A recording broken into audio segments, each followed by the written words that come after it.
Alô, amigos, estamos de volta para mais um programa Despertar, produzido pelo Centro Espírita Amor e Caridade de Bauru.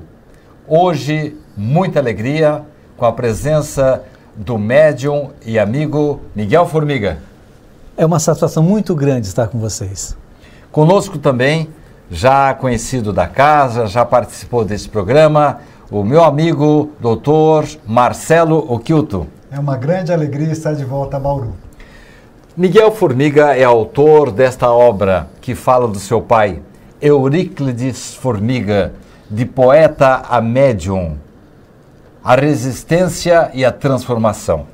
Miguel, nós teríamos perguntas aí para vários programas, mas o nosso tempo é muito curto e eu vou, assim, até sem muita delicadeza, pedir que você seja breve nas respostas para que a gente possa abarcar o maior número possível de assuntos. Sim. O primeiro, Miguel, é relacionado com a memória prodigiosa do seu pai. É verdade que uma vez, ele estando numa reunião com o vice-presidente da República, Café Filho, ele decorou o discurso e deixou as pessoas, assim, perplexas com a sua memória? É verdade. E ele fez isso muitas vezes, Sidney. E nessa ocasião, ele homenageado como poeta, como escritor, em determinado momento o Café Filho pediu que ele fizesse uma demonstração da memória, sabedor que ele tinha esse prodígio. E ele disse, há taquígrafos aqui?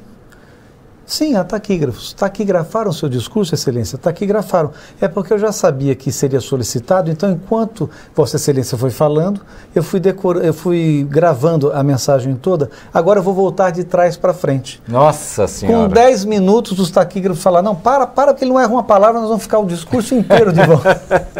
Na revista Realidade, uma muito conhecida, de Sim. novembro de 1971, Sim. ela estampou na sua manchete, na sua capa principal, uma pergunta: a sua memória é boa mesmo?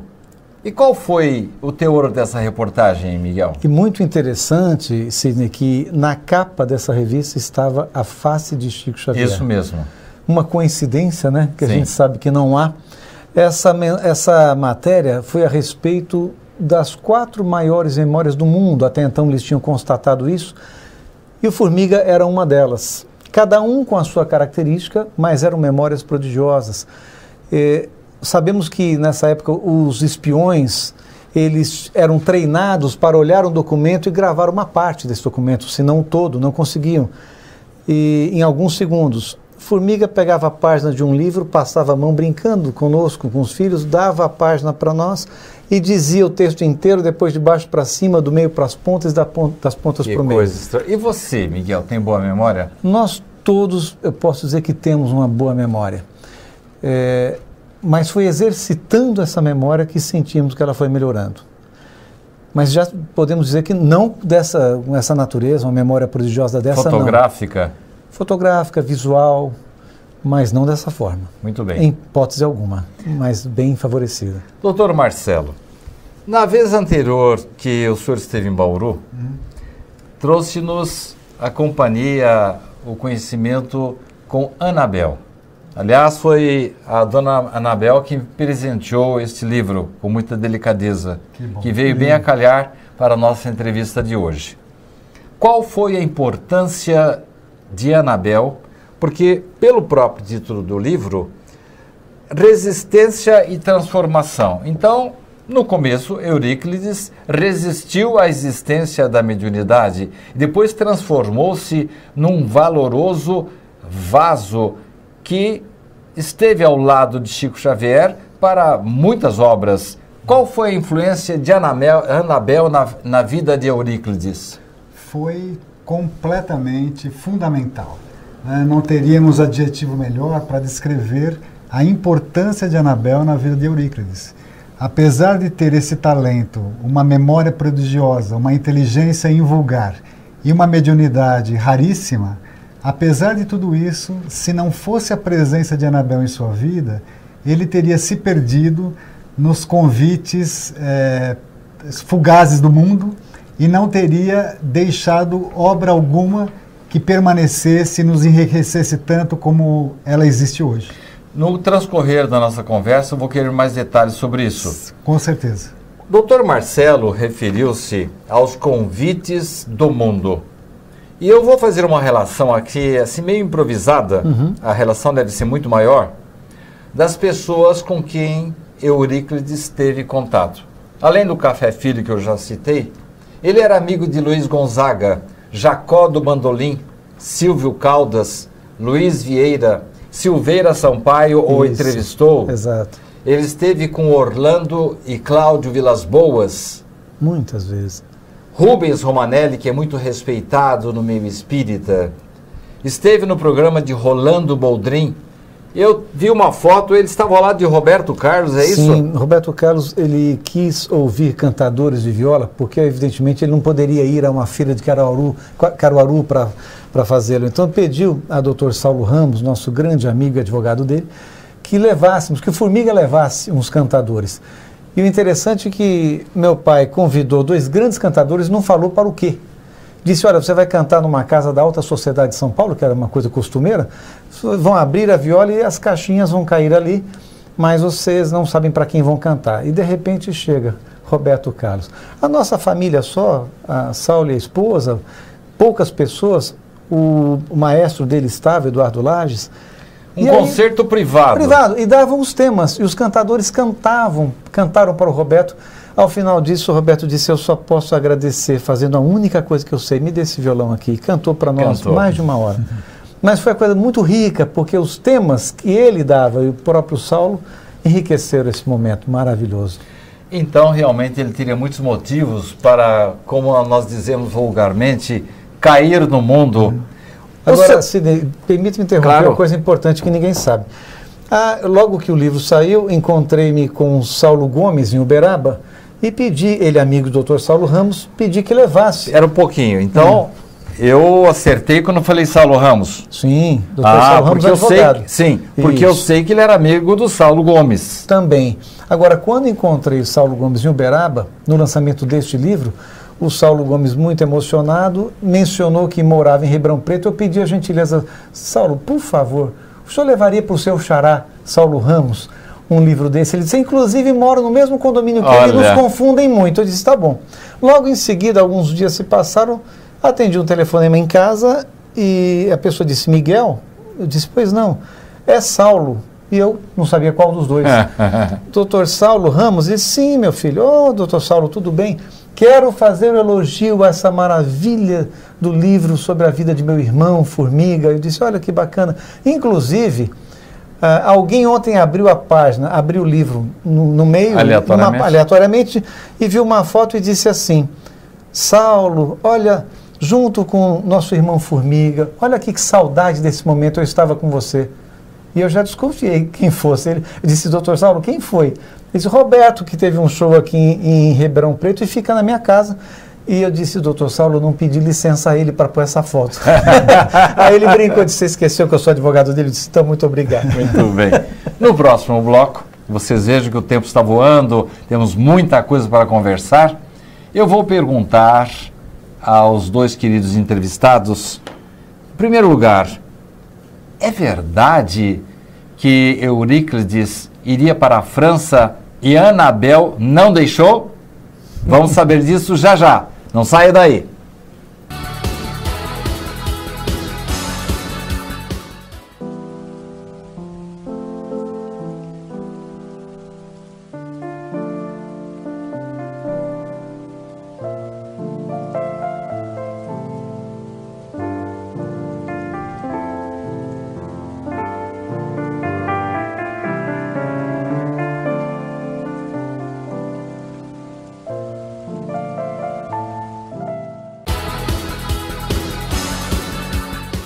Estamos de volta para o segundo bloco do programa de hoje, Despertar, com 2 visitas espetaculares. Estamos aqui com Miguel Formiga, filho do famoso, do lendário Euríclides Formiga, e com seu amigo, que teve o prazer de nos trazer a Bauru, Miguel, o nosso querido Dr. Marcelo Occhiuto. É verdade, Miguel, que que o seu pai ia para a França, para Paris, e a sua mãe não deixou? Foram 8 anos trabalhando em Brasília, levado por Jânio Quadros, e há uma particularidade, nesse tempo de Brasília, ele se envolveu muito com a sociedade e não escreveu um livro próprio, obviamente, dele, de poesia em Brasília. E minha mãe percebeu que aquela euforia toda estava desviando não só da espiritualidade que ela não conhecia tão bem, mas já buscava, mas da própria essência dele como poeta. Então ele não produziu em Brasília. Quando a proposta de ele ir para Paris estava na mesa do presidente, o ministro Luiz Gallotti veio dar isso praticamente de presente para minha mãe, dizendo: está na mesa do presidente, eu já assinei e vocês vão para Paris. E ela disse: se o senhor quer me dar um presente, por favor, favoreça com que fiquemos no Brasil, porque ele tem uma missão muito longa, muito grande, muito necessária, e ele não está cumprindo. E eu preciso que ele fique. Seu pai não matou sua mãe depois disso? Não. Ele agradeceu muito. Com certeza, porque foi o ponto fundamental para que ele pudesse desenvolver a grande missão que ele tinha. Enquanto rebelde, compreendia o amor com que ela ajudava no direcionamento, não, Marcelo? Sem dúvida. Doutor Marcelo, eu fiquei sabendo que Euríclides Formiga, que era um grande poeta com grandes relacionamentos no Brasil inteiro, e ele tinha a missão da mediunidade, ele só foi para o Centro Espírita Perseverança. Aliás, o senhor faz parte desse centro também? Sem dúvida. Como é que ele foi para lá? Foi Anabel que o levou? Sim, foi um longo trajeto, né? E Miguel pode nos contar em maiores detalhes, mas voltando a Brasília, Brasília foi o ponto, o auge do seu convívio social, ou seja, dos seus desvios para os convites do mundo, como anteriormente citado, e também foi o auge do seu desajuste mediúnico, né? Porque Anabel era quem recebia o médium e a sociedade era quem recebia o poeta, né? E ela em casa tinha que lidar com todos aqueles inimigos espirituais que o perseguiam, sem dúvida, não querendo que ele cumprisse a sua missão como grande médium que foi. E é justamente esta a razão para que ela não desejava que ele ainda fosse para um lugar mais distante de um país ainda menos espiritualizado que o Brasil, que seria a França, né? Até que conseguiu transferir-se para São Paulo, para próximo da família, e é ali que a espiritualidade conseguiu direcioná-lo ao Perseverança, porque foi a espiritualidade quem o fez. Mas foi por intermédio da sua esposa, Anabel? Por incrível que pareça, ele era um médium que incorporava em casa espíritos, tanto espíritos obsessores. Bons como maus. Exatamente. Mas não vamos usar essa palavra mal, mas pouco esclarecidos? Pouco esclarecidos, mas foi justamente naqueles que, especialmente o seu próprio pai, que vinha através dele tentando encaminhá-lo, assim como espíritos de grande luz, como o Frei Martinho, né, para que pudessem direcioná-lo ao Perseverança, o que acabou acontecendo, graças a Deus, ao menos durante o final de sua vida na Terra. É como o senhor disse, a presença de Anabel na vida de Euríclides foi fundamental para que ele não se perdesse na grande missão que ele tinha.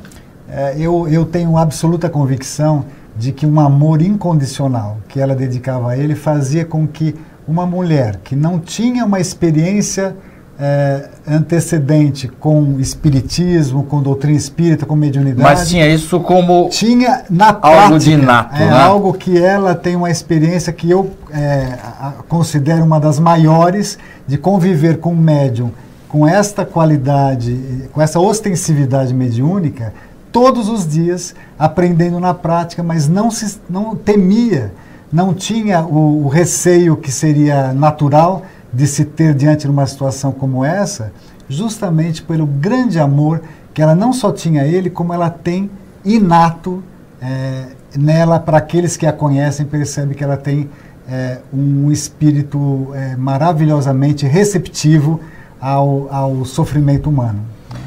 São pessoas que não aparecem para o grande público, mas são valorosas para as grandes obras. Miguel, eu tenho que começar a fazer uma coisa que eu não gosto, começar a escolher, selecionar as perguntas. O nosso tempo é curto, mas eu não posso deixar de pedir a você que me conte uma história em que o seu pai começou a rodar com um táxi em Salvador, e o taxista levou ele para cá, para lá, e ele estava de repente na frente lá da Mansão do Caminho, em que Divaldo Franco o recebeu, e dizendo assim: nós já estamos aguardando por você há algumas horas, você veio aqui para saber se o frade é verdadeiro? Que história é essa, Miguel? Emendando com o que Marcelo disse, no meio daquelas incorporações de espíritos que queriam desviá-lo, obviamente, ao final de quebrarem a casa toda, que isso era normal, as cadeiras, as mesas, as manifestações que faziam minha mãe se impressionar, até um certo ponto, depois já estava acostumada com isso, e nós também, de repente sentava-se calmo à mesa, em sua cama e dizia: a treva nunca foi barreira para a luz que vem do Senhor. E discorria sobre textos das parábolas do Cristo com uma veemência que não era dele. Por isso ela entendia que ali havia várias personalidades. E num momento, já alguns anos à frente, com toda essa bagunça espiritual, ela diz que não aguentava mais, que a situação estava muito difícil e que ele deveria procurar, inclusive, um médium que o conhecia e que gostava do Formiga nos seus recitais, que visitava nos recitais, que gostava de vê-lo declamar. E ele disse: quem? Divaldo Pereira Franco. Ela já sabendo quem era. E ele disse: ele nem vai se lembrar de mim. Vai sim, e vai nos ajudar nesse momento em que você não acredita que é você, não é você quem quebra as mesas. Porque ele procurou o Padre Quevedo, procurou um monte de recursos para fugir da mediunidade. E às vezes seguia essas instruções erroneamente. E ela disse: então ligue para Divaldo que ele vai atender. Deu o telefone, ele ligou a tarde inteira, não atendiam. De repente ele fala: não vou ligar mais. Não tem ninguém lá, Divaldo não atende. Ela falou: então me dê aqui que eu ligo. Quando ela pegou o telefone, ele disse: então seu dedo é mais potente que o meu? Vai conseguir? Naquele instante ela pensou: imagina se eu não consigo agora. Quando ligou, Divaldo atendeu. Na hora. E ela passou o telefone para o Formiga. Formiga estabeleceu o contato e disse: estou indo aí porque eu tenho umas dúvidas sobre mediunidade. Então, Divaldo esperava no dia seguinte. Só que ele chegou em Salvador, tomou esse táxi que rodou 3 horas, um baiano que conhece bem, se perdeu completamente. Não havia celular naquela época, claro. Ele quase desistindo, porque era intempestivo, nervoso, quase voltando. Chegou à porta da Mansão do Caminho. Nisso, um rapaz veio até o táxi enquanto ele pagava e perguntou: o senhor é o Formiga? Ele disse: não é possível, ninguém sabe que eu estou aqui. Demorei 3 horas para chegar. Sim, pois o senhor Divaldo aguarda o senhor na varanda. Quando ele chegou em frente ao Divaldo, o Divaldo disse: você veio aqui, Formiga, para saber se o frade é verdadeiro? E esse frade, quem era? Frei Martinho. Quando ele se identificou através da mediunidade do Formiga para minha mãe, que ela utilizou disso para dizer a ele: olha, quem conversa comigo é o Frei Martinho. Ele falou: agora que eu estou louco mesmo. Porque Frei Martinho era um frade, como o Padre Cícero no Ceará, Frei Martinho na Paraíba, muito conhecido. E ele disse: minha mãe, quando eu nasci, ia orar no templo dele, no túmulo dele por mim. Essa entidade não existe, não está comigo.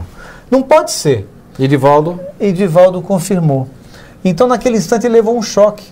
E conversou tudo com o Divaldo esclareceu. Após a conversa, quase se despedindo, Formiga diz: ô Divaldo, eu vou indo, eu tenho uns compromissos hoje. Você não tem compromisso não, Formiga? Ele já tinha marcado com Wilson Lins, os poetas da Bahia, para ter uma noite de poesia. Não, você não vai não, Formiga, tem Evangelho no Lar hoje, você vai ficar. Muito bom. Ele recebeu 30 páginas de Joana de Ângeles sobre a missão dele. Nossa Senhora! No próximo último bloco, eu estarei perguntando para o Dr. Marcelo como é que foi o encontro de Euríclides Formiga com Chico Xavier. E a partir daí, nós vamos falar um pouco mais de Miguel e da sua mediunidade. Não saia daí, voltamos no instantinho.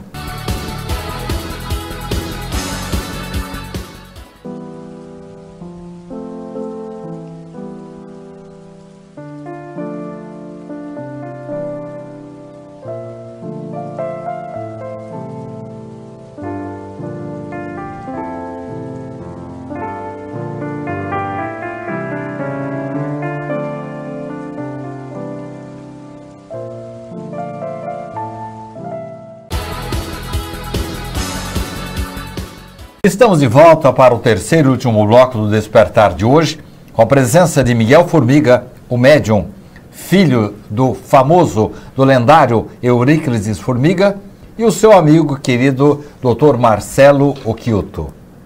Dr. Marcelo, como é que foi o encontro de Formiga com Chico Xavier? Eu me lembro, lendo o livro que me foi presenteado pelo senhor, que ele falou assim: Formiguinha, vem cá, há 10 anos que eu te espero.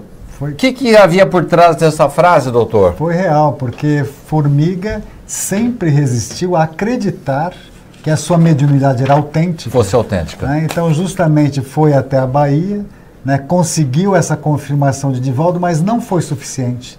E aí, então, queria procurar aquele que era considerado, e com toda razão, o suprassumo da mediunidade mundial, que era Chico Xavier. Foi até lá, resistindo, inclusive na viagem, né, porque não estava crendo, e ficaram naquela fila que já se formava na ocasião. Até que, esperando na fila, Chico chamou por diversas vezes e ele... Não é comigo, Formiga, não é comigo. Formiga. Ele dizia, não. Mas havia outra Formiga lá? Não, ele dizia, você deve ter outra aí, porque é apelido da cidade Formiga aqui. Não é mesmo? Até que então, Chico, depois de várias tentativas, falou, Formiguinha de luz. Primeiro chamou Euríclides, Formiguinha de luz. Eu lhe espero. Você estava lá, Miguel? Há 10 anos. Não estava. E aí, então, trouxe Euríclides Formiga para ele e se estabeleceu ali o início da verdadeira relação e missão, porque Chico, validando, ele não tinha mais como negar, né? E ainda assim, durante todas as publicações posteriores, ele só publicava se Chico dava o aval que tudo aquilo era autêntico, porque ele desconfiava da própria mediunidade. Da própria mediunidade, que era... A foto do livro é o primeiro encontro com o Chico, em que ele ficou 5 horas... Aqui? Não, dentro a foto com o Chico. Ah, entendi. E tá. Eles ficaram 5 horas conversando e a fila toda parada e o povo dizendo, alugou o Chico. Monopolizou. Miguel, diga. Agora eu quero falar um pouco mais de você. Pois não.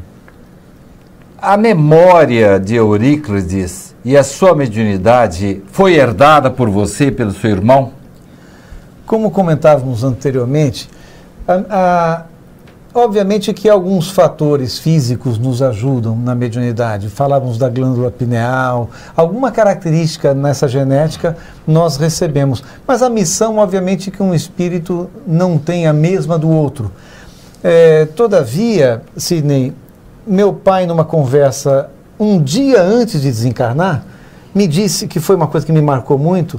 Voltávamos da casa da mãe dele, que ele comentava sobre o desencarne dela, e eu não estava presente naquele dia. Comentei, como é que foi? Ele me contou.